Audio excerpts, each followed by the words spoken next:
Welcome to the audiobook of Slain Butler of Silverthorne Hall, a Miss Marple Death Story. This cozy mystery, inspired by the timeless tales of Agatha Christie, transports you to the quaint English village of St. Mary Mead in the 1950s. Join the sharp-witted Miss Jane Marple as she unravels a puzzling murder with her keen observations and gentle wisdom. Narrated in a soothing British accent, this story is perfect for a relaxing afternoon with a cup of tea. Settle in, dear listener, and let the intrigue begin. Total runtime, approximately 90 minutes. Chapter 1. The Shadow over Silverthorne. In the heart of the English countryside, where the rolling hills of St. Mary Mead cradled thatched cottages and ancient hedgerows, the summer of 1952 unfolded with a gentle rhythm. The village, a patchwork of stone walls and blooming gardens, seemed to bask in eternal tranquility, its days marked by the soft chime of St. Mary's church bells and the hum of bees among the roses. At Mead Cottage, a modest dwelling with ivy-clad walls and a neatly trimmed lawn, Miss Jane Marple sat in her parlor, her knitting needles clicking in a steady cadence. The elderly spinster, with her white hair pinned neatly and her spectacles perched on her nose, appeared frail to the untrained eye. Yet her gaze, sharp as a hawk's, missed nothing. Not the flicker of a curtain across the lane, nor the subtle shift in a neighbor's tone at the village shop. Miss Marple's parlor was a haven of comfort. Chintz curtains framed the windows, a polished oak table bore a silver tea tray, and a vase of fresh lavender scented the air. Her knitting, a delicate shawl of pale blue wool, lay across her lap as she sipped Earl Grey from a bone china cup. The morning sun filtered through the lace curtains, casting dappled patterns on the rug, and for a moment, all seemed right with the world. But St. Mary Mead, as Miss Marple well knew, had a knack for hiding secrets beneath its idyllic surface, much like a weed lurking in a flower bed. The tranquility was shattered by a sharp knock at the door. Miss Marple Miss Marple poured a second cup of tea. "It's Mr. Wilkins, the butler at the hall," Dolly said, her voice trembling with the thrill of gossip. "He's dead, Jane. Found this very morning in the drawing room slumped over his desk. The doctor says it was poison, arsenic, they think, slipped into his evening cocoa. Can you imagine? Poison in St. Mary Mead." Miss Marple's lips pursed, though her eyes gleamed with interest. "Dear me, how very shocking. Poor Mr. Wilkins.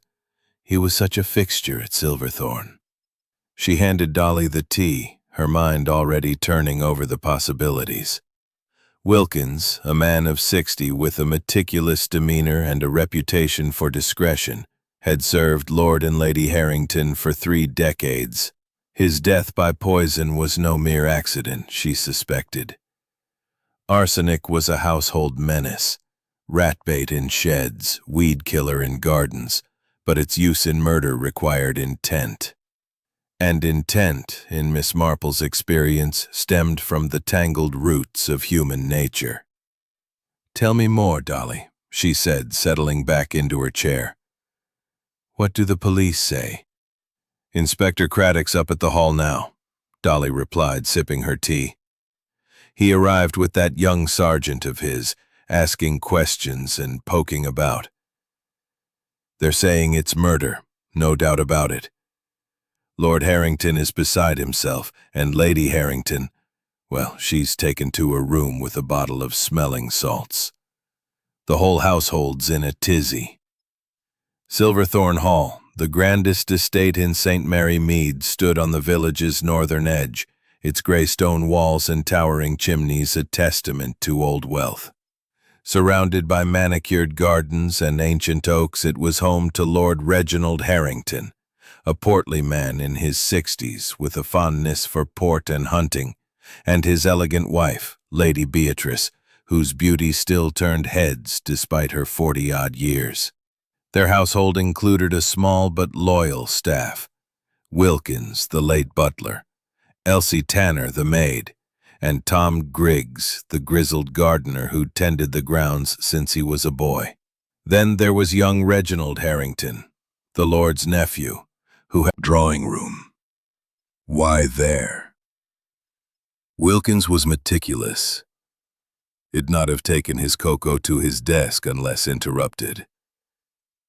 A clue, perhaps, in the everyday. "What else did you hear, my dear?" Miss Marple prompted gently. "Well," Dolly leaned forward, lowering her voice as if the walls might overhear. "Mrs. Price at the shop says Wilkins had an argument with someone last week. She didn't know who, but he was cross when he came in for his tobacco. And then there's Lady Harrington. She's been awfully quiet lately, hasn't she? Not her usual self at the Women's Institute. Some say she and Lord Harrington had a falling out over money. The estate's not what it was, you know." Miss Marple nodded thoughtfully. Silverthorne Hall, for all its grandeur, had whispered troubles. Lord Harrington's investments had faltered, and rumors of debts had reached even Dane Mead Cottage. Wilkins, ever loyal, would have known the family's secrets: debts, disputes, perhaps even scandals. Had he known too much? Or had his loyalty wavered? She recalled a similar case years ago in St. Mary Mead, when old Mr. Pritchard, the grocer, had been poisoned over a matter of a forged will. Human greed, she reflected, was as old as the hills. "And the nephew, Reginald," Dolly went on, warming to her tale. "He's a charmer, but shifty if you ask me. Always in London, gambling, they say. Wilkins didn't like him. Mrs. Price heard him say so. Called him a wastrel to Tom Griggs." Miss Marple's needles paused. "Did he now? How interesting." A butler's disapproval could stir resentment, especially in a young man with debts. And yet, Reginald had only just arrived. Could he have acted so swiftly? Or was there another hand at work? Elsie, perhaps, with access to the kitchen. Or Tom, who knew the sheds where poison lurked. Even Lord or Lady Harrington might have motives hidden behind their polished manners. "I think I shall pay a call at Silverthorne." Miss was, after all, a familiar figure in St. Mary Mead, her reputation for solving mysteries quietly preceding her. The gravel drive crunched under her sensible shoes as she approached the manor, its windows glinting in the sunlight. A maid, not Elsie, but a younger girl, opened the door, her eyes red from crying. "Miss Marple, ma'am," the girl curtsied. "They're in the morning room. It's been an awful day." There, my dear," Miss Marple said kindly, patting her arm. "We shall all do our best to make sense of it." The morning room was less grand than the drawing room, but no less elegant, with pale green wallpaper and a mahogany table set for tea. Lord Harrington rose to greet her, his walrus-like mustache drooping with fatigue. "Miss Marple, how kind of you to come. This is a dark day for us." Lady Harrington, seated on a chaise, looked pale beneath her powdered face, her black silk dress accentuating her delicate features. "It's unthinkable," she murmured, clutching a lace handkerchief. "Wilkins was indispensable." Young Reginald leaned against the mantel, a cigarette dangling from his fingers, his dark eyes assessing Miss Marple with a mix of curiosity and wariness. "A bad business, this," he said lightly. "Poor old Wilkins. Probably just a mix-up with the household stuff." Miss Marple's smile was benign, but her mind catalogued every detail. Lord Harrington's trembling hands, Lady Harrington's averted gaze, Reginald's forced nonchalance. And there on the table a silver cocoa jug, perhaps the very one from last night. A clue, hidden in plain sight, waiting to be unraveled. Chapter 2. Gathering at the Hall. The sun climbed higher over St. Mary Mead, casting a golden glow across the manicured lawns of Silverthorne Hall. Miss Jane Marple, her gray felt hat firmly in place, stepped into the morning room where the Harrington household had gathered, their faces etched with varying shades of grief, shock, and unease. "Light. 30 years he served us," she murmured, her voice catching. "To think someone could do this. It's monstrous." Young Reginald Harrington, the Lord's nephew, lounged by the fireplace, one elbow propped on the mantel. His tailored suit and slicked-back hair gave him the air of a city dandy, but his dark eyes darted restlessly, betraying a nervous edge. He flicked ash from his cigarette into a porcelain dish. "Bad luck, that's what it is," he said, his tone too casual. "Old Wilkins probably got into some rat poison by mistake. Happens, doesn't it?" Miss Marple's smile was gentle, but her mind catalogued his nonchalance as a possible mask. People she knew often hid their true selves behind careless words. "A dreadful accident, if so," she replied softly, settling into a cushioned chair offered by the young maid who had let her in. The girl, whose name Miss Marple recalled was Molly, scurried out, her apron fluttering. The door opened again, and Elsie Tanner, the head maid, entered with a silver tea tray. She was a sturdy woman of 40, her brown hair pulled into a tight bun, her face plain but honest. Her hands, red from years of scrubbing, trembled slightly as she set the tray on the mahogany table. "Tea, ma'am?" she asked Miss Marple, her voice steady but her eyes avoiding the family. "Thank you, Elsie," Miss Marple said kindly, noting the maid's unease. Elsie had been with the Harringtons for a decade, a reliable presence, yet today she seemed as skittish as a colt. Was it grief or something more? Tom Griggs, the gardener, was summoned next, his boots leaving faint mud marks on the polished floor. He stood awkwardly by the door, his weathered face creased with discomfort at being indoors. His hands, gnarled from years of tending roses and pruning oaks, clutched his cap.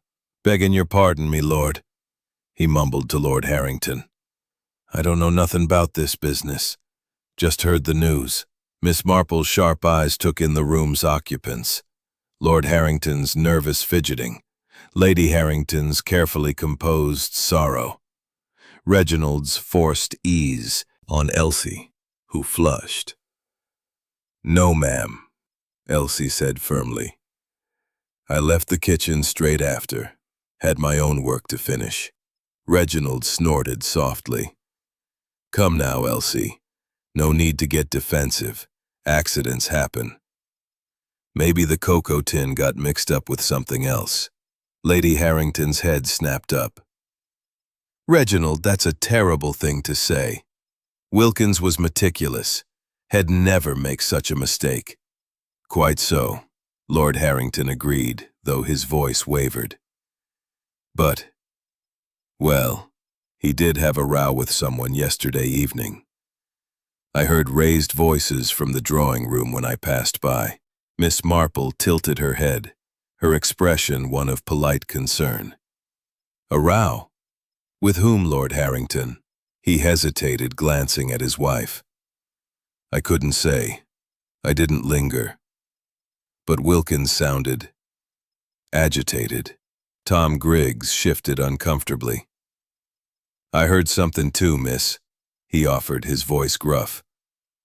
From the garden shed round dusk. Wilkins was talking sharp-like to someone. Couldn't make out who, but it weren't friendly. Miss Marple sipped her tea, her mind turning over these fragments. An argument. Cocoa prepared in the kitchen. A butler found dead at his desk. She glanced at the tea tray, noting the silver cocoa jug, likely the same one used last night. Its surface gleamed, but was there a faint smudge near the handle? And on the mantel, oddly out of place, sat a single gardening glove, its leather worn but clean. A curious detail, she thought, filing it away. Wilkins was a trusted servant, Lady Harrington said, her voice trembling.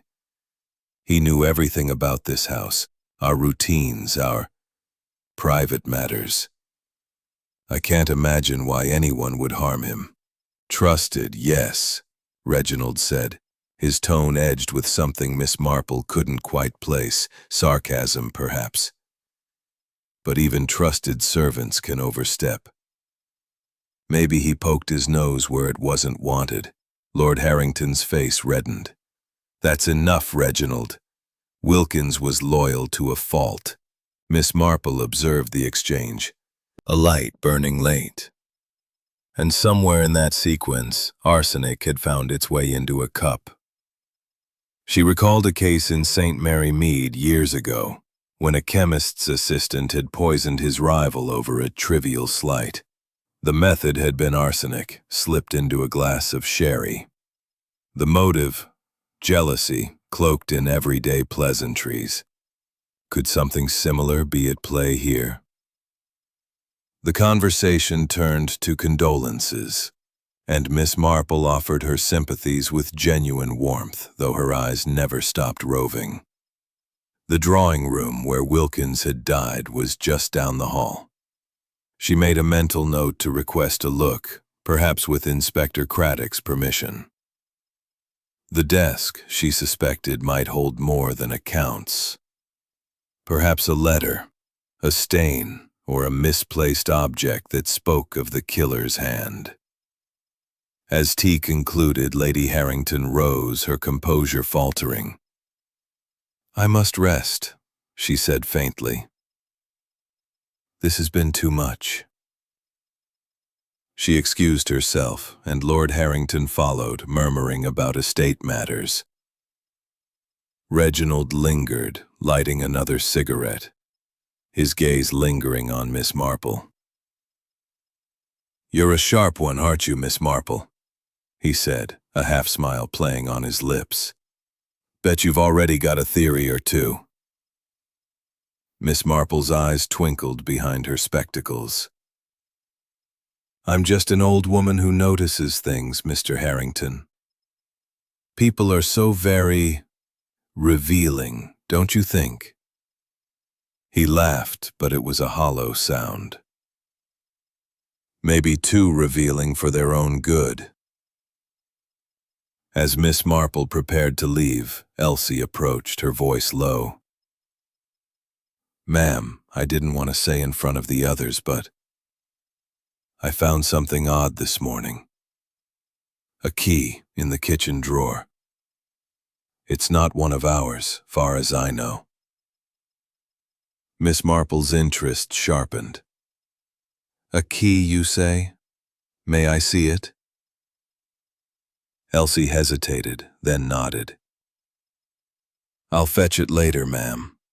Didn't want to trouble the police just yet. Very wise, Miss Marple said, though her mind raced. A key, out of place, could unlock surrounding Mr. Wilkins' death.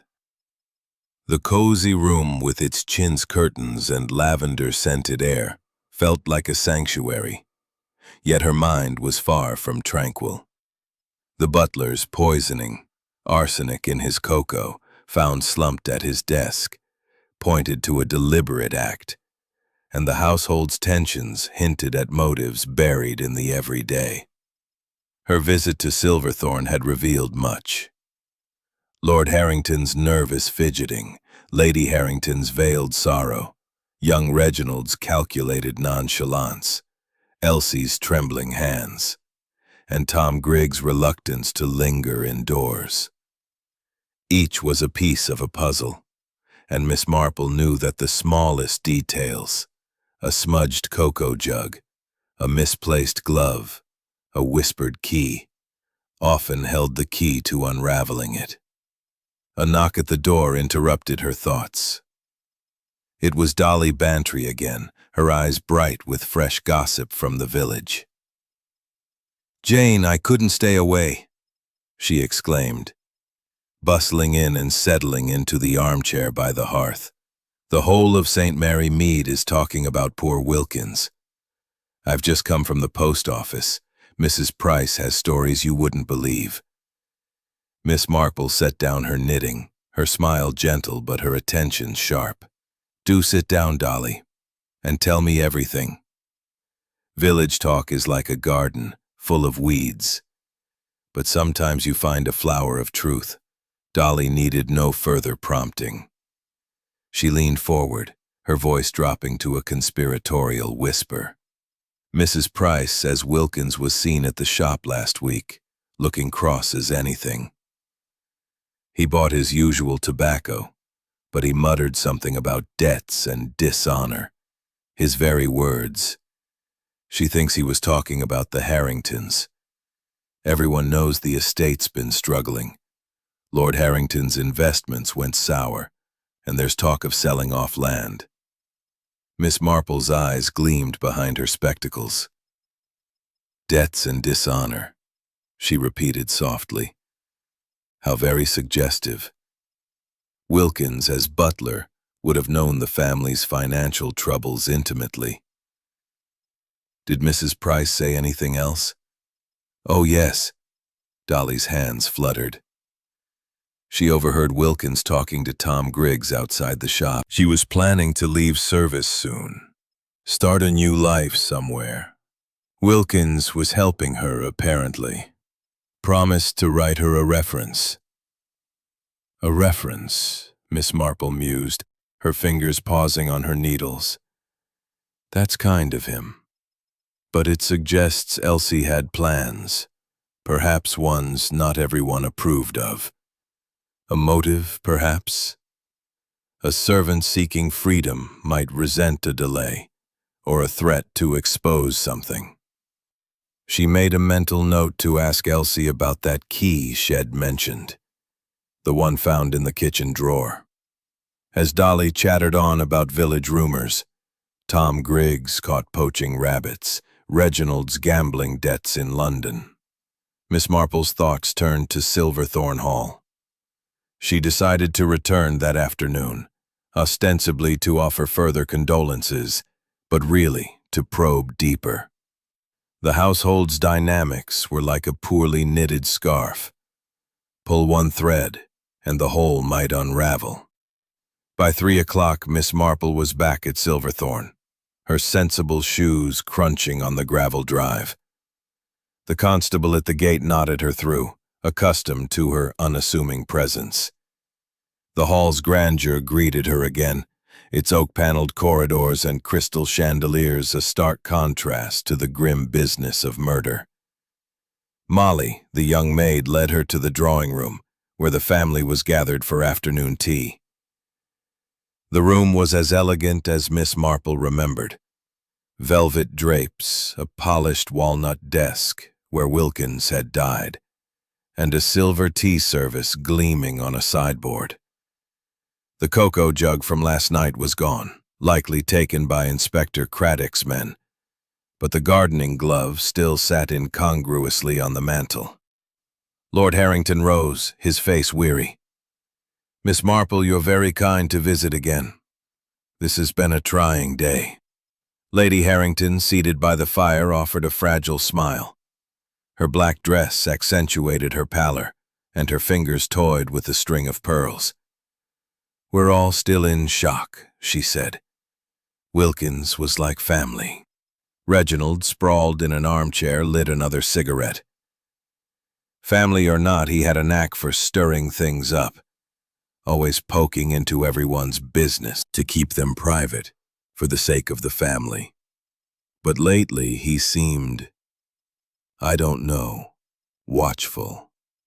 Miss Marple nodded, her expression sympathetic but her mind racing. Blackmail, however gentle, was a dangerous game. Had Wilkins pressed too hard? She turned to Elsie, who was arranging scones on a plate. And you, Elsie, you mentioned a key this morning. Have you found it again? Elsie froze, then nodded. Yes, ma'am. It's in the kitchen still. Odd thing, brass with a queer mark, not like our usual keys. I meant to show it to the inspector, but... She trailed off, glancing at Lord Harrington. Show it to him, girl, Lord Harrington said gruffly. No need to fuss. Miss Marple made a mental note to see that key herself. A queer mark could mean anything. A lockbox, a hidden door, or simply a red herring. She glanced at Tom Griggs, who had been summoned again, standing awkwardly by the door.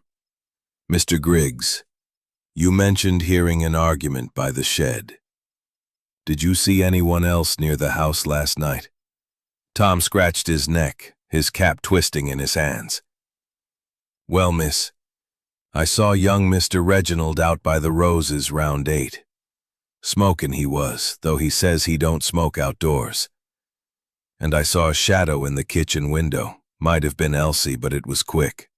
Reginald's eyes narrowed. You're mistaken, old man. I was in the library all evening. Library or not, Tom muttered, I know what I saw. Miss Marple smiled benignly, defusing the tension. Memories can be tricky, can't they? Like my knitting. Sometimes I think I've dropped a stitch, but it's just the pattern playing tricks. She noted Reginald's quick denial and Tom's stubborn insistence. Both could be telling the truth, or neither. As tea progressed, motives began to surface like weeds in a garden. Lord Harrington admitted, under Miss Marple's gentle probing, that Wilkins had overheard a heated discussion about the estate's debts. Reginald's been pressing me to sell land for his inheritance, he said, shooting his nephew a look. Wilkins advised against it, said it would ruin the serious but polite. Miss Marple, a word? He asked, drawing her aside. We found traces of arsenic in the cocoa tin, but it's clean otherwise.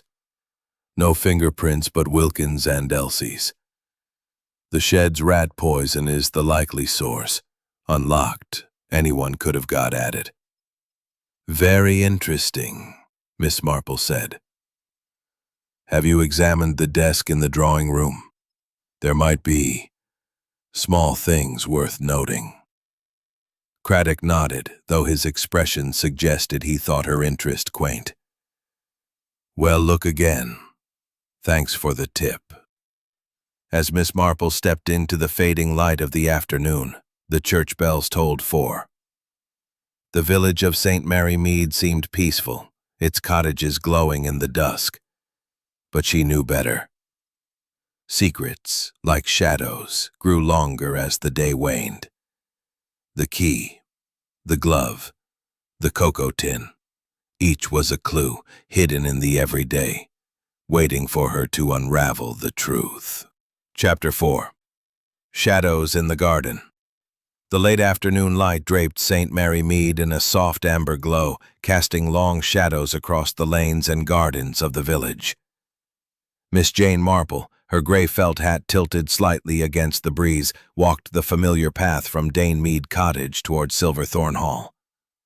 The events of the day, the poisoned cocoa, the strained faces of the Harrington household, and the whispers of motives gleaned from Dolly Bantry's gossip swirled in her mind like leaves caught in a gust. The murder of Mr. Wilkins, the butler found slumped at his desk with arsenic in his system, was no random act. It was deliberate, woven into the fabric of everyday life at the hall. and Miss Marple knew that the truth lay in the small, overlooked details. A smudged cocoa jug, a misplaced gardening glove, an unfamiliar key. Her purpose now was to dig deeper, to prod gently at the household's secrets while the village hummed with its usual routines. The air carried the scent of honeysuckle and freshly turned earth as she approached the hall's iron gates. A young constable, stationed there since morning, tipped his cap. "Afternoon, Miss Marple. Inspector Craddock's in the garden if you're looking for him." I suggested he knew her visit was no mere courtesy. "Oh, indeed," she said, her voice mild. "But I thought a stroll in the fresh air might clear my thoughts. This is such a lovely garden. Mr. Griggs, you must be very proud." Tom grunted, his cap pulled low. "Aye, miss. Been tending it since I was a lad. But this business with Wilkins ain't right. Poking about my shed." Craddock gestured to the shed's open door. "We found the arsenic here, Miss Marple. A tin of rat poison, half empty. The shed was unlocked last night, so anyone could have got at it." Miss Marple peered inside, her sharp eyes scanning the cluttered interior. Sacks of fertilizer, a coil of hose, a rusty trowel. A faint chemical smell lingered, sharp and acrid. "Unlocked, you say? That's unusual, isn't it, Mr. Griggs?" Tom's face reddened. "I lock it every night, miss. Swear on it.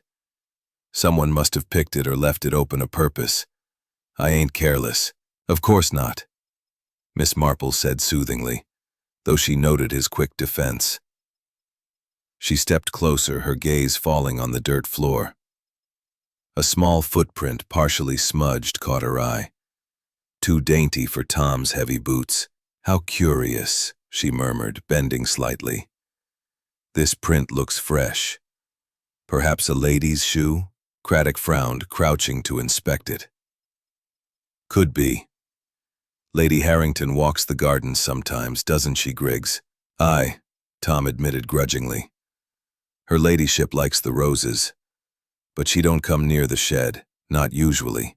Miss Marple filed this away, her mind turning to Lady Harrington's delicate figure and nervous demeanor. Could she have ventured here, seeking poison for a desperate act? Or was the footprint another's? Elsie, perhaps, or even a misdirection. She noticed something else. A scattering of cigarette butts near the shed door, their tips stained with nicotine. "Mr. Griggs, do you smoke?" she asked casually. "No, miss," Tom said. "Bad for the lungs, my pa said." "Interesting," she replied, glancing at Craddock. "Young Mr. Reginald was seen smoking in the garden last night, wasn't he?" Stilted. The clink of silverware loud in the silence. "Lord Harrington broke it first." "Inspector Craddock's been asking about the shed," he said, his voice gruff. "Says the poison came from there. Ridiculous to think anyone here would use it." Reginald smirked, cutting into his lamb. "Uncle, you're too trusting. Wilkins wasn't a saint. He knew things, about all of us. Maybe someone didn't like that." Lady Harrington, who had joined them despite her earlier retreat, gasped softly. "Reginald, how can you say such things? Wilkins was devoted." "Devoted, yes," Reginald said, his tone sharp. "But nosy. He knew about your letters, Aunt Beatrice, and Uncle's money troubles. Even Elsie's little dreams of running off." Elsie, serving the vegetables, flushed deeply. "That's not fair, sir," she said, her voice trembling. "Mr. Wilkins was helping me, that's all. Wanted me to have a better life." Miss Marple's eyes softened, but her mind was alert. "Helping you, Elsie. That was kind of him. Did he mention anything specific? Perhaps about that key you found?" Elsie hesitated, her hands gripping the serving dish. Not much, ma'am. Just said he'd found it in the pantry a week ago. Thought it might belong to an old lockbox. I still have it. Meant to show you. Please do, Miss Marple said gently. It might be important. Lord Harrington coughed, changing the subject. Wilkins was upset last week, you know. Said something about a promise broken. I thought he meant the estate's troubles, but now I wonder. Miss Marple's ears pricked. A promise broken, she echoed. How intriguing. Did he say more? No, Lord Harrington admitted. But he was out of sorts. Kept to himself more than usual. The meal continued, but Miss Marple's thoughts were elsewhere. A promise broken, a key in the pantry, a footprint in the shed. Each was a thread, and she said, mysterious key. The puzzle was growing, but so was the pattern. Back at Mead cottage, Miss Marple sat by her fire, her knitting neglected as she pondered. The arsenic had come from the shed, but the how and why remained elusive. Reginald's cigarette butts suggested he lied about his whereabouts. Lady Harrington's letters hinted at a scandal Wilkins might have leveraged. Elsie's key could unlock a secret, and Tom's attic light pointed to hidden movements in the hall. She recalled a case in St. Mary Mead years ago, when a stolen key had led to a poisoner's downfall. People, she thought, were so predictable in their deceptions, yet so careless in their traces. As the church bells tolled 6, Miss Marple resolved to return to Silverthorne tomorrow. The village's cozy facade hid a web of motives, debt, shame, ambition, and she was determined to find the thread that would unravel it all. Chapter 5. Tea and Tension. The sun dipped low over St. Mary Mead, painting the sky with streaks of pink and gold as Miss Jane Marple sat in the vicarage's cozy drawing room, invited for afternoon tea by her friend Dolly Bantry.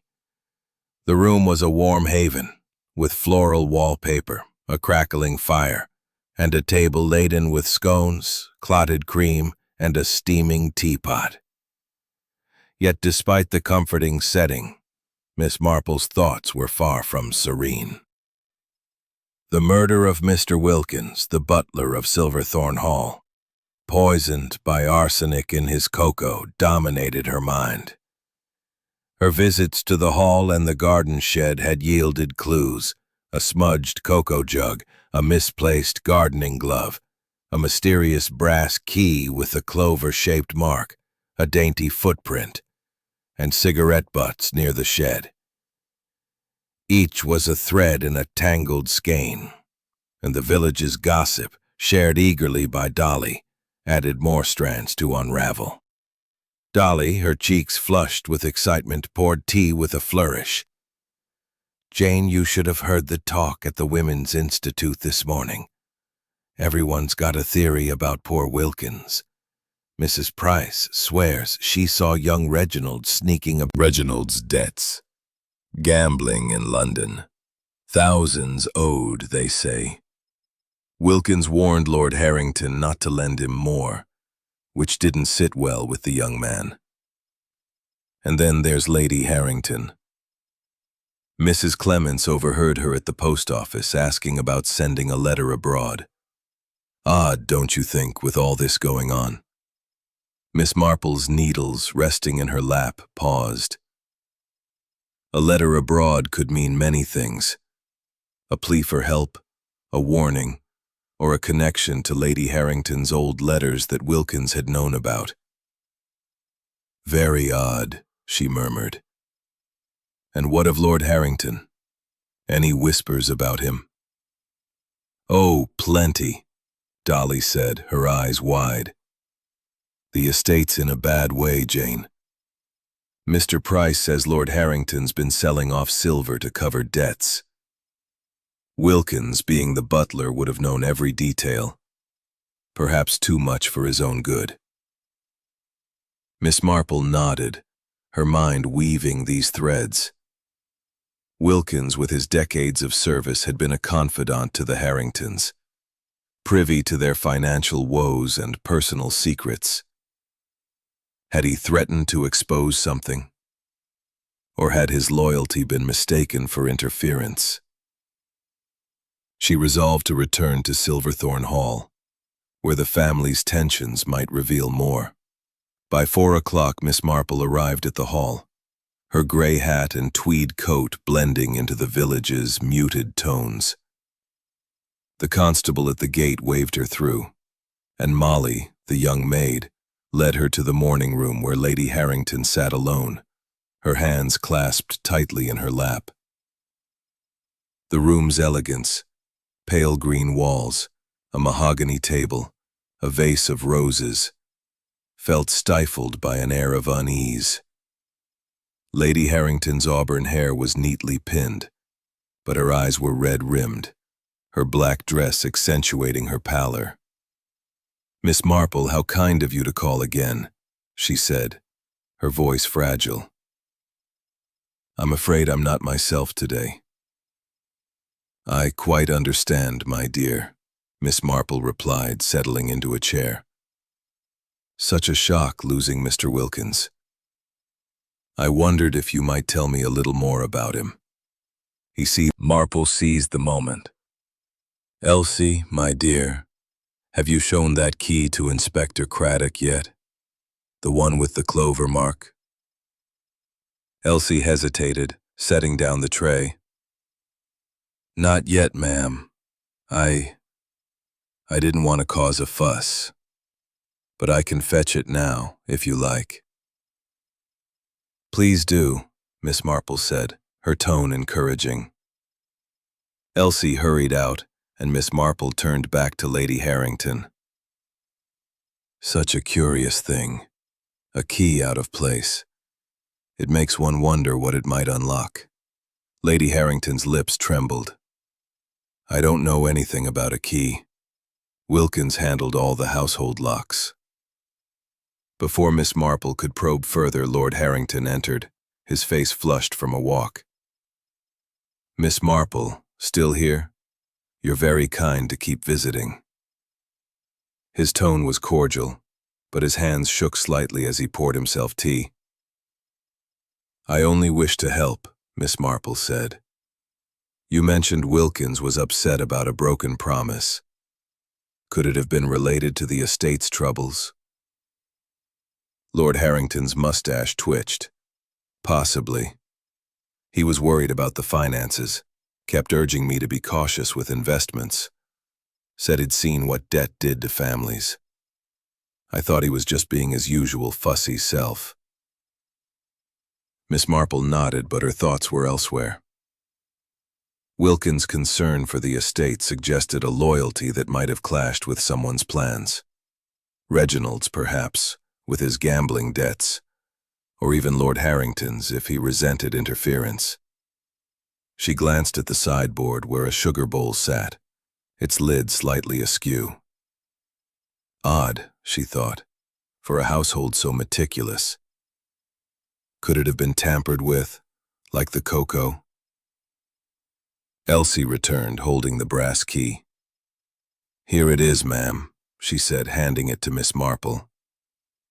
The clover mark gleamed under the light, and Miss Marple turned it over, noting its weight. "Thank you, Elsie. This is most intriguing. Have you ever seen a lockbox or chest with a matching mark?" Elsie shook her head. "No, ma'am. But Wilkins kept a small box in his room. Personal things, he said.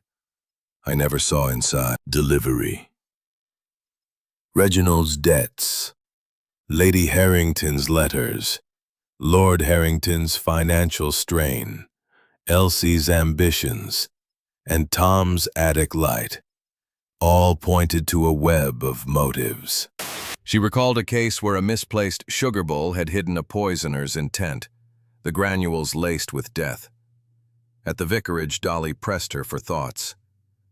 "Jane, you've got that look. What's brewing in that clever head of yours?" Miss Marple smiled. "Only threads, Dolly, waiting to be woven. People are so careless with their secrets, aren't they?" As the church bells tolled 5, she settled by the fire. Her knitting resumed, but her mind far from idle. The truth, she knew, was in the everyday. A glance, a word, a misplaced object, and she was determined to find it. Chapter 6. False Trails. The twilight settled over St. Mary Mead like a soft gray shawl, muting the vibrant greens of the village and casting Silverthorne Hall's stone walls in shadow. Miss Jane Marple, her knitting tucked away in her basket, walked briskly toward the village green, where the evening's chatter would no doubt yield fresh whispers about the murder of Mr. Wilkins, the butler poisoned by arsenic in his cocoa. Her inquiries at the hall and the vicarage had woven a complex tapestry of clues. A smudged cocoa jug, a misplaced gardening glove, a brass key with a clover-shaped mark, a dainty footprint in the shed, cigarette butts betraying Reginald's lies, and an attic light seen by Tom Griggs. Each thread pointed to motives: Reginald's debts, Lady Harrington's secret letters, Lord Harrington's financial woes, Elsie's ambitions, Tom's grudges. But the pattern remained elusive, tangled by half-truths and misdirection. Miss Marple's mind buzzed as she reached the village hall, where the Women's Institute was hosting a modest fete to raise funds for the church roof.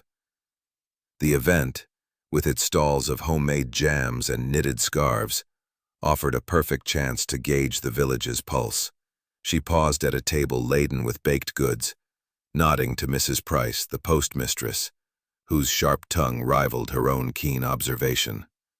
"Good evening, Mrs. Price," Miss Marple said. "Stolen brooch had nearly condemned an innocent maid."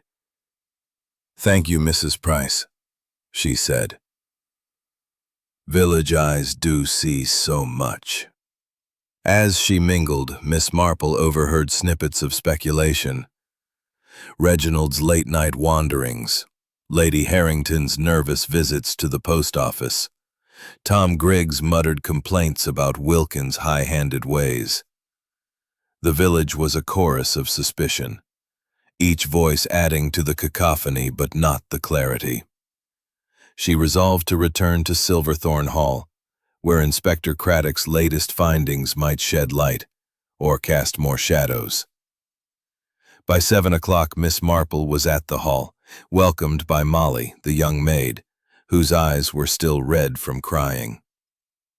The drawing room where Wilkins had died was quieter now, the police presence reduced to a single constable. Inspector Craddock stood by the walnut desk examining a ledger, his face grim. "Miss Marple," he said, looking up. "You're persistent, I'll give you that. We've made an arrest. Elsie Tanner. That vial Mrs. Price mentioned, it's arsenic all right, and her fingerprints are on it. She had access to the cocoa, motive to leave service, and opportunity. Case closed, I'd say." Miss Marple's lips pursed slightly. "How very tidy, Inspector. But tidiness, in my experience, is like a poorly knitted scarf. One pull, and it unravels. Have you considered the vial might have been placed to mislead?" Craddock frowned, his confidence wavering. "Placed? That's a stretch. Her motive's clear. Wilkins was helping her leave. But maybe he changed his mind. Or she feared he'd expose something." "Perhaps," Miss Marple said, her tone mild. "But might I see the desk again? Small things, you know, often tell a story." Craddock sighed but nodded, stepping aside. Miss Marple approached the desk, her sharp eyes scanning its surface. The faint stain Sheds noticed before was still there, a brownish smudge near the inkwell. She bent closer, noting a faint, sweet scent. Not cocoa. But dear, Miss Marple said gently, this vial they found. Can you tell me about it? Elsie's hands trembled, splashing water. I swear, ma'am, I never saw it before. It was in my sewing box, but I don't keep such things. Someone must have put it there. It'd never harm Mr. Wilkins. Miss Marple patted her arm. I believe you, my dear. But tell me, did you notice anything odd in the kitchen last night? Perhaps someone near the cocoa tin? Elsie hesitated, then whispered, I saw Lady Harrington there, late, after Id made the cocoa. She said she was looking for sugar, but she left quick-like when she saw me. Miss Marple's mind raced. Lady Harrington, in the kitchen, near the cocoa? The footprint in the shed had been dainty, like a lady's shoe, and the perfume-like scent on the desk. Could it be hers? Thank you, Elsie, she said. You've been most helpful. Next, Miss Marple found Tom Griggs in the garden, raking leaves in the fading light. Mr. Griggs, she said, you mentioned that attic light. Did you see anyone else near the shed or house last night? Tom paused, his rake still. Well, miss, I did see young Mr. Reginald by the shed, like I said. But I also saw Lord Harrington walking toward the house round 9, looking furtive. Didn't think much of it then. Miss Marple nodded, filing this away. Lord Harrington, near the house at the time of the poisoning, with financial troubles weighing heavy. Could he have acted to silence Wilkins' warnings about the estate? She thanked Tom and made her way to the morning room, where Reginald was reading, his cigarette smoke curling in the air. Mr. Harrington, she said, her voice soft but firm. You claimed to be in the library last night, but cigarette butts were found by the shed. Care to explain? Reginald's smile was tight. All right, I was outside for a smoke, so what? Doesn't mean I poisoned anyone. Wilkins was a nuisance, always meddling in my affairs, but I didn't kill him. His defensiveness light. Could it hold another clue? Thank you, Lord Harrington, she said. You've given me much to think about. Back at Mead Cottage, Miss Marple sat by her fire, her knitting untouched. The vial, the forged will, Elsie's innocence, all pointed to a clever misdirection. The perfume scent, Lady Harrington's kitchen visit, Reginald's lies, and Lord Harrington's furtive walk wove a complex web. She recalled a case where a planted clue had misled the police only for a tiny detail, a smudged fingerprint, to reveal the truth. The church bells tolled 8, and Miss Marple knew the puzzle was far from solved, but the threads were tightening, ready to unravel the killer's design. Chapter 7. Unearthed Secrets. The morning mist clung to St. Mary Mead like a delicate veil, softening the outlines of its thatched cottages and ancient hedgerows. Miss Jane Marple, her gray felt hat secured against the damp, sat in her parlor at Mead Cottage, her knitting idle in her lap. The fire crackled softly, casting a warm glow over the chintz curtains and lavender-scented air, but her thoughts were far from the cozy calm. The murder of Mr. Wilkins, the butler of Silverthorne Hall, poisoned by arsenic in his cocoa, had woven a complex web of clues and misdirection. The smudged cocoa jug, the misplaced gardening glove, the brass key with a clover-shaped mark, the dainty footprint in the shed, Reginald's cigarette butts, the attic light, the planted vial, and the forged will, all pointed to a killer skilled in deception. Yet Miss Marple knew the truth often lay in the smallest threads, overlooked by those too hasty to see the pattern. Her visits to the hall, the garden shed, and the vicarage had revealed motives aplenty. Young Reginald's gambling debts, Lady Harrington's secret letters, Lord Harrington's financial strain, Elsie's ambitions to leave service, and Tom Grigg's old grudge. The arrest of Elsie, based on the arsenic vial found in her sewing box, had been too tidy, and Miss Marple's gentle probing had convinced Inspector Craddock to reconsider. The forged will leaned forward.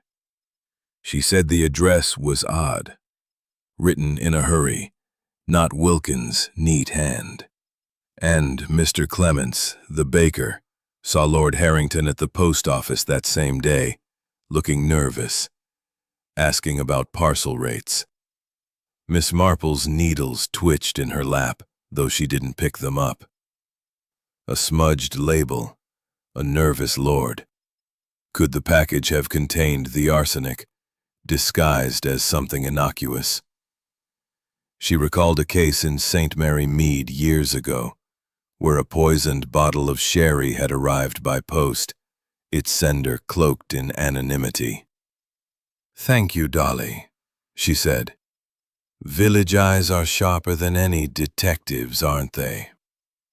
Determined to follow this lead, Miss Marple set out for Silverthorne Hall by 10 o'clock, her sensible shoes crunching on the gravel path. The mist had lifted, revealing the hall's gray stone walls and manicured gardens in crisp detail. The constable at the gate, now a familiar face, waved her through with a nod. Inside, the air was heavy with tension, the household still reeling from Elsie's brief arrest and release. Miss Marple found Inspector Craddock in the drawing room, examining the walnut desk where Wilkins had died. "Miss Marple," Craddock greeted, his tone warmer now that he'd seen her instincts prove right about Elsie. "We've searched Wilkins' room. Found that lockbox Elsie mentioned. Matches the key you saw. It's empty, though, save for a few personal papers." Miss Marple's eyebrows lifted. "Empty? How curious. Might I see it?" Craddock led her to a small upstairs room, Spartan but tidy, where Wilkins had lived. The lockbox, a sturdy oak case with a clover-shaped lock, sat on a table. Miss Marple examined it, noting faint scratches around the keyhole, as if it had been forced open recently. "Someone was curious about its contents," she murmured. "Did Wilkins keep anything valuable?" "Nothing we found," Craddock said. "Just a letter from his cousin, a few old photographs. But the scratches are recent. Someone got to it before us." Miss Marple nodded. Miss Marple could press further. Lord Harrington entered, his face drawn. "Miss Marple, still here? You're a comfort in these dark days." His hands, she noticed, shook slightly as he poured tea from the silver pot. "Thank you, Lord Harrington," she said. "I was just asking about a package Wilkins received.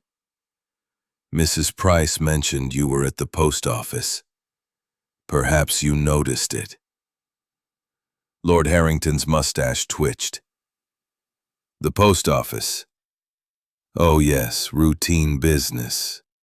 Estate matters, you know. I didn't see any package for Wilkins." His voice was too quick, his eyes avoiding hers. Miss Marple smiled benignly, but her mind catalogued his nervousness.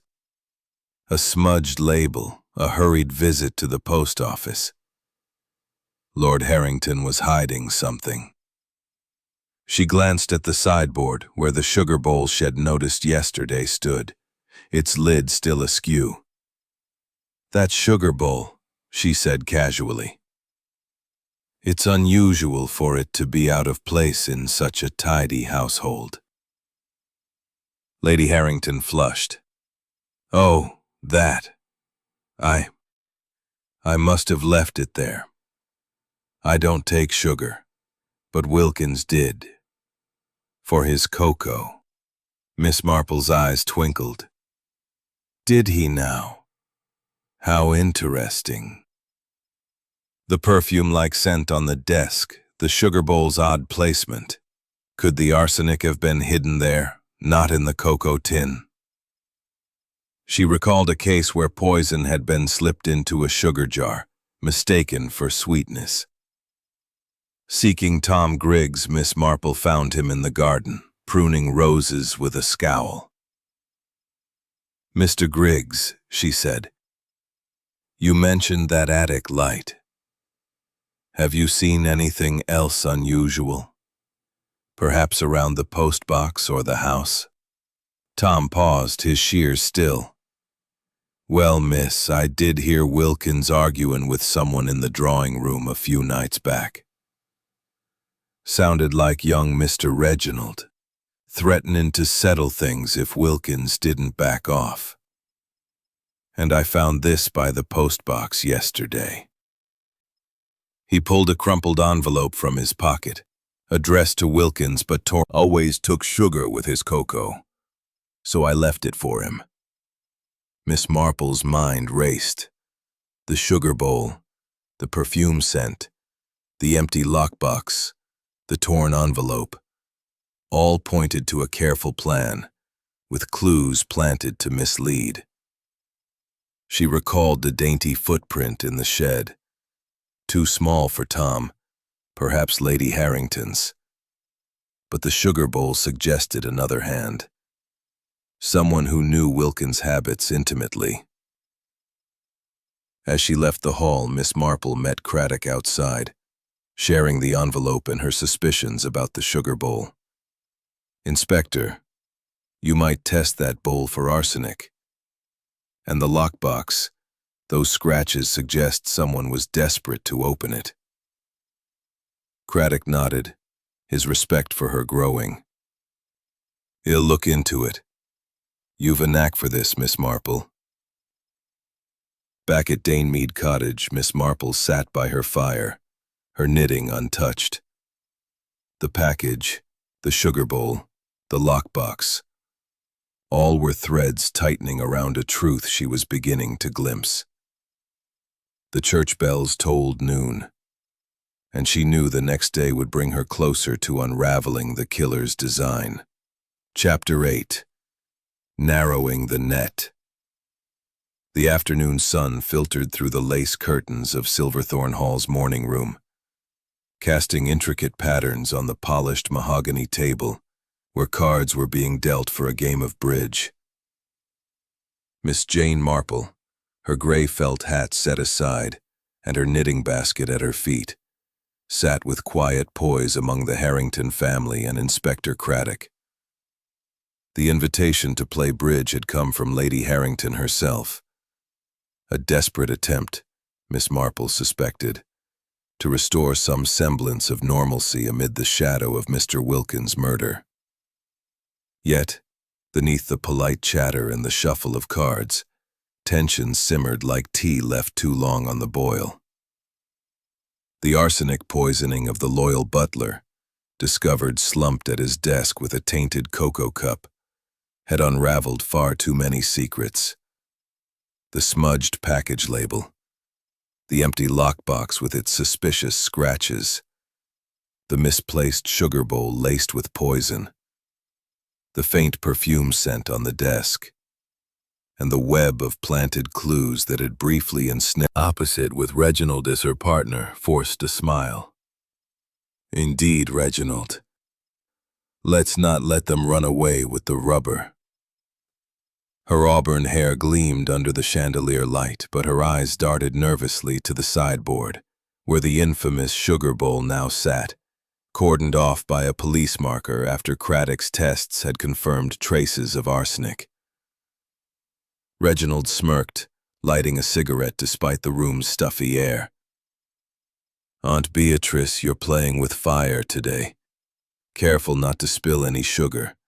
His words hung heavy, a veiled accusation that drew a sharp intake of breath from Lady Harrington. Miss Marple bid calmly.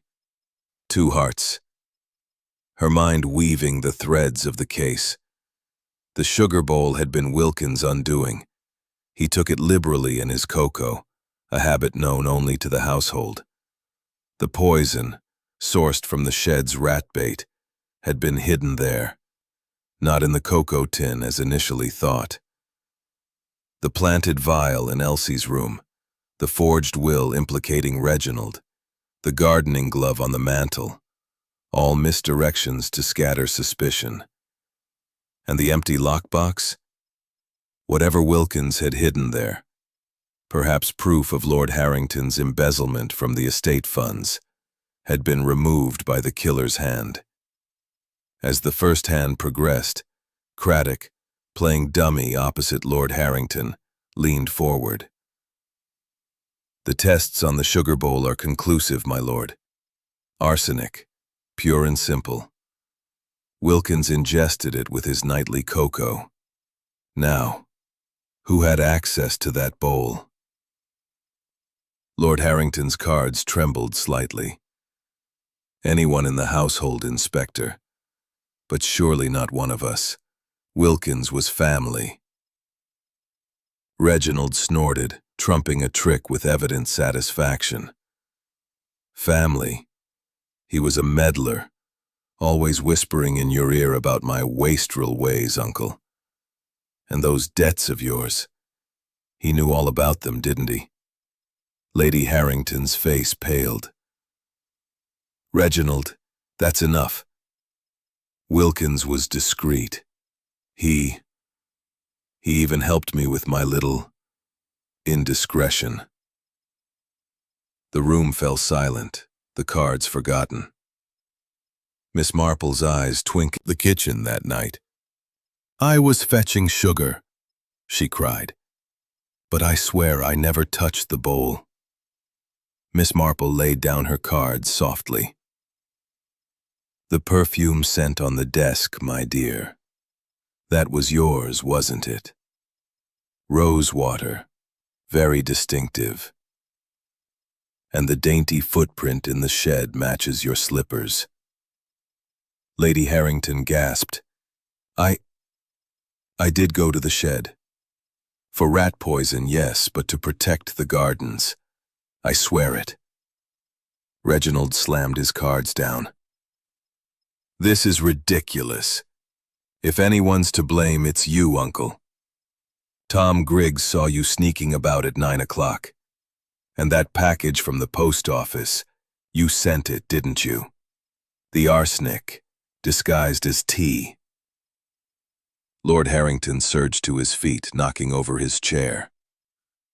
Lies. I was posting estate papers. Wilkins was the one embezzling, skimming from the household accounts. I confronted him, yes, but I never. Embezzling? Reginald echoed, his voice rising. You mean you're the one ruining us? Not my debts? Craddock interjected, his voice stern. Sit down, all of you. Lord Harrington, this embezzlement, did Wilkins discover it? Lord Harrington sank back, his face ashen. He found the ledgers, threatened to go to the bank, said it would destroy the family name. I begged him to stay silent, but he was adamant. Miss Marple observed the scene with benign interest, her knitting needles clicking rhythmically now. The net was tightening. Reginald's threats, Lady Harrington's affair and shed visit, Lord Harrington's embezzlement, all credible motives. But the cleverness of the misdirections pointed to someone with intimate knowledge of the household. Routines, habits, secrets. As the bridge game dissolved into chaos, Elsie entered hesitantly, carrying a tray of tea. Begging pardon, but I found this in the attic. She held out a small glass vial, empty but with residue. Hidden behind a beam. And there's a perfume bottle up there. Lady had, but lies, like poison, leave traces. Outside, the church bells tolled 5, calling the village to evensong. St. Mary Mead carried on, its warm community atmosphere a balm against the hall's turmoil. But Miss Marple knew the revelation was imminent. The net had closed, and only one fish remained. Chapter 9. The Revelation. The evening air in St. Mary Mead carried a gentle chill, the kind that whispered of autumn's approach as the village settled into its quiet rhythms. Inside Silverthorne Hall, however, the atmosphere crackled with tension, as if a storm were brewing within its elegant walls. Miss Jane Marple, her gray felt hat resting on the hall table and her knitting basket tucked discreetly by her side, stood in the drawing room where Mr. Wilkins, the loyal butler, had met his end, poisoned by arsenic in his cocoa. The room, with its velvet drapes, polished walnut desk, and crystal chandelier, was now a stage for truth, and Miss Marple, with her sharp eyes and deceptively frail demeanor, was ready to pull the final threads of the mystery apart. The clues had mounted over days of careful observation. The smudged cocoa jug, the misplaced gardening glove, the brass key with the clover-shaped mark, the dainty footprint in the shed, Reginald's cigarette butts, the attic light, the planted vial, the forged will, the perfume-scented desk, and the sugar bowl laced with poison. Each had pointed to motives: Reginald's debts, Lady Harrington's secret affair, Lord Harrington's embezzlement, Elsie's ambitions, Tom's grudges. But the web of misdirection had obscured the true culprit until now. Inspector Craddock, his notebook worn from use, had gathered the household in the drawing room at Miss Marple's quiet insistence. Lord Harrington stood by the fireplace, his walrus mustache drooping, his hands trembling as he clutched a brandy glass. Lady Harrington sat on the chaise, her auburn hair pinned tightly, her black dress accentuating her pallor as she twisted her pearls. Young Reginald leaned against the mantel, a cigarette dangling from his lips, his eyes darting with restless defiance. Elsie Tanner, Mr. Wilkins was poisoned with arsenic, hidden not in his cocoa tin, as first thought, but in the sugar bowl he used nightly. A clever choice, for only he took sugar in his cocoa, a habit known to everyone here.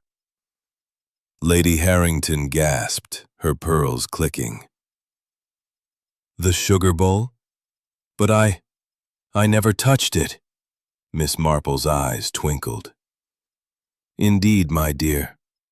Yet you were seen in the kitchen that night, searching for sugar, you said. And the footprint in the shed, dainty, like your slippers, suggests you knew where the arsenic was kept. I went for rat poison, yes, Lady Harrington cried, her voice breaking. For the gardens, to protect the roses.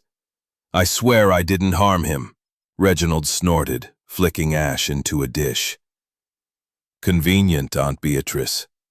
Wilkins was blackmailing you over those letters, wasn't he?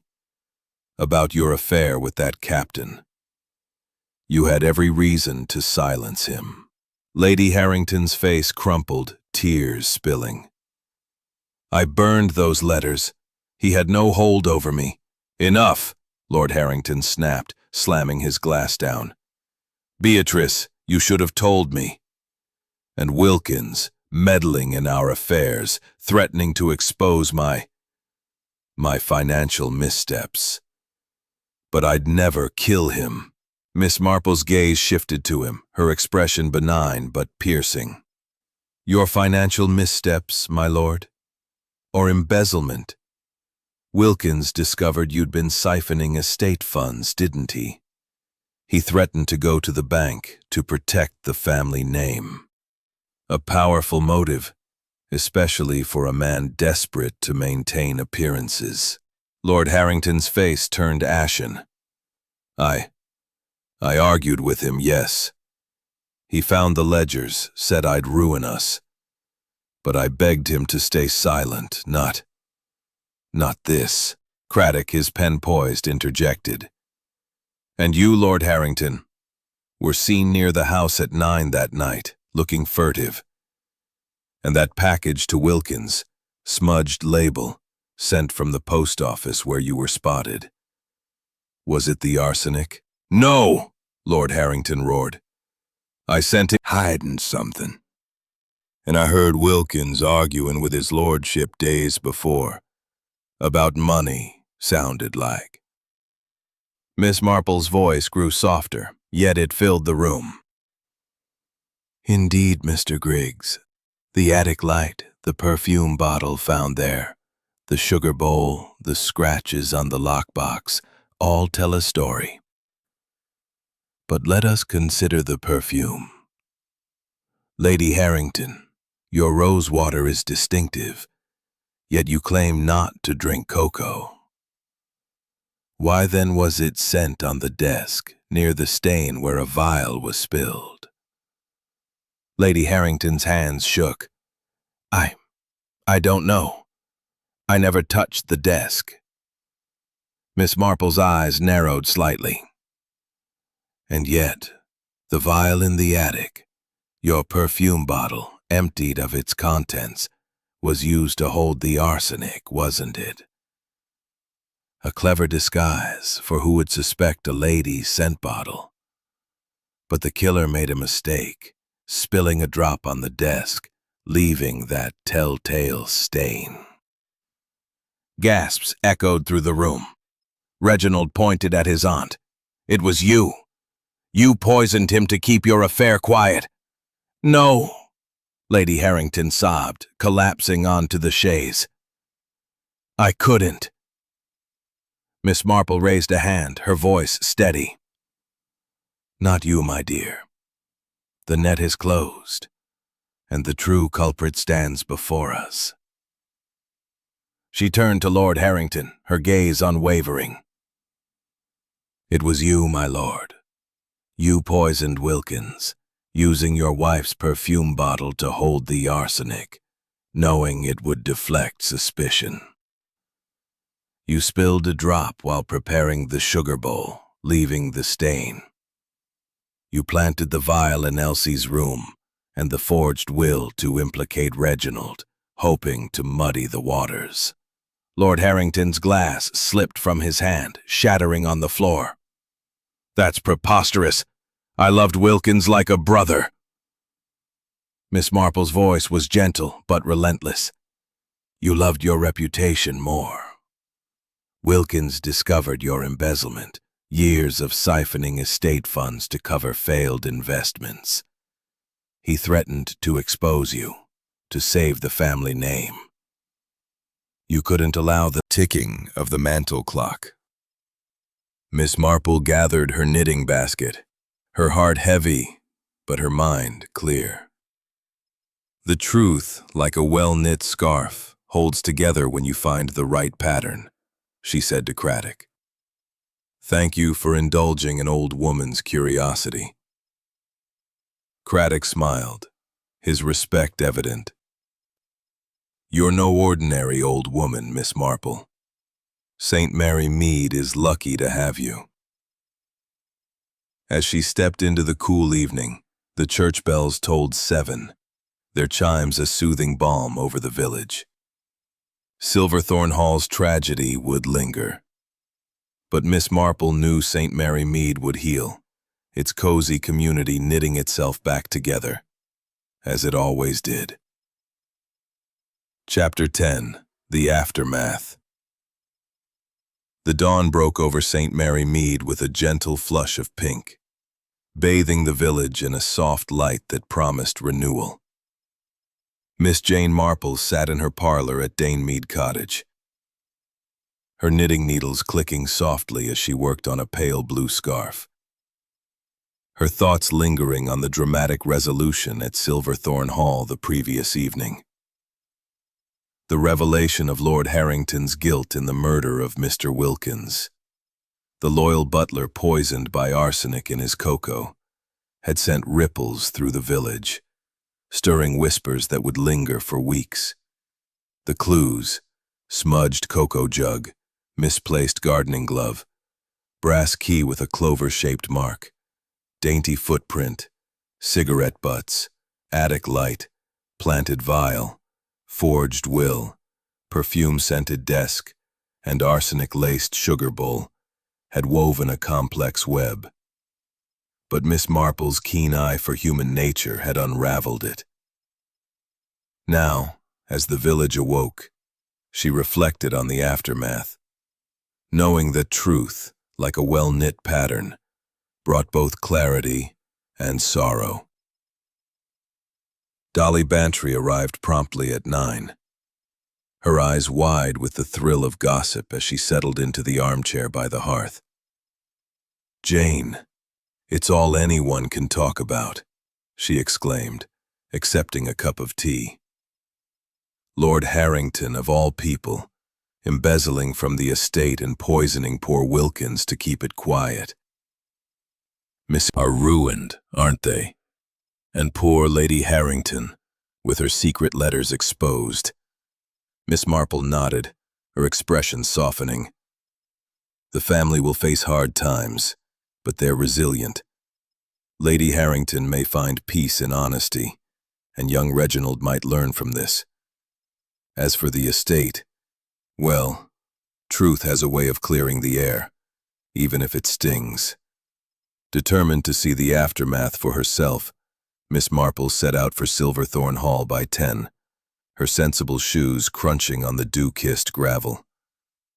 The village was quieter now, its usual bustle subdued by the weight of the scandal. The hall's iron gate stood open, the constable gone, leaving only a sense of weary calm. Molly, the young maid, greeted her at the door, her eyes still red but her manner steadier. "Miss Marple, it's good of you to come," Molly said, leading her to the morning room.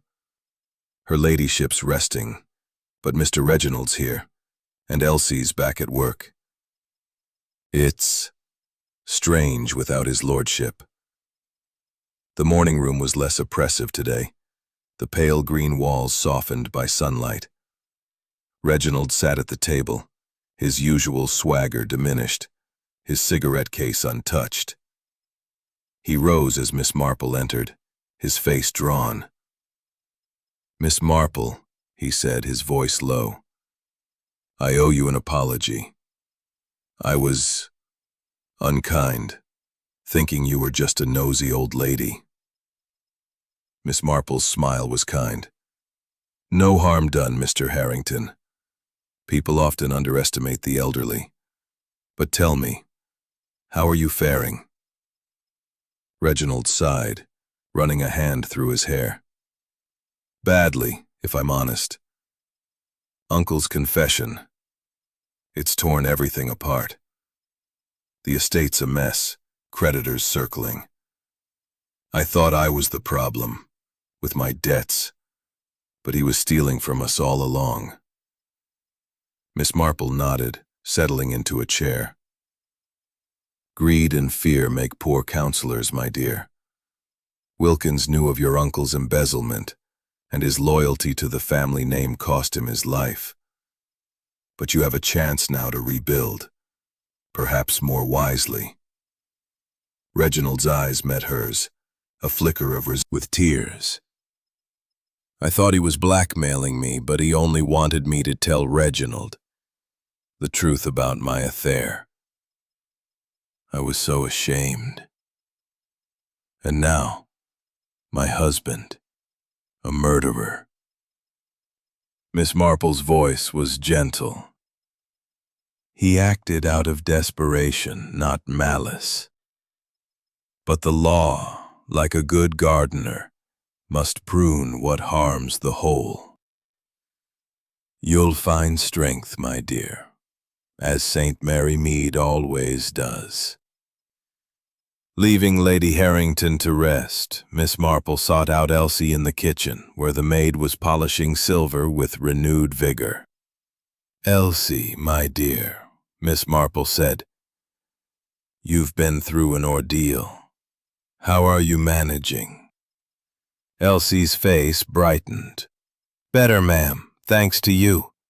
That vial in my room, I thought I'd be locked away forever. But now I'm planning to leave service, open that shop I dreamed of. Mr. Wilkins would have wanted that." Miss Marple smiled. "He would indeed. You've a good heart, Elsie. Keep it steady, and you'll do well." Outside, she found Tom Griggs tending the roses, his weathered face less guarded than before. "Miss," he said, tipping his cap, "you done right by us. Wilkins was a hard man, but he didn't deserve this. I'm sorry I doubted you." "No need, Mr. Griggs," Miss Marple replied. "Doubts are like weeds. Pull them out, and the garden flourishes. That attic light you saw, it helped us find the truth." Tom nodded, his eyes on the roses. "Aye. I'll keep the gardens tidy, for the family's sake." Miss Marple's final stop was the village post office, where Mrs. Price, ever eager for news, greeted her with a flurry of questions. "Miss Marple, is it true? Lord Harrington? A poisoner? And that sugar bowl? My goodness!" Miss Marple's eyes twinkled. "Quite true, Mrs. Price. But let's not let gossip outrun kindness. The Harringtons need our support now, not our tongues." Mrs. Price blushed, nodding. "You're right, as always. I'll spread the word to be gentle. Back at village that teaches me, Dolly. People are the same everywhere, full of secrets, but also of hope." As the sun set, casting a golden glow over St. Mary Mead, Miss Marple finished a row of her scarf, her mind at peace. The mystery was solved, the truth laid bare, and the village would mend, as it always did, one stitch at a time.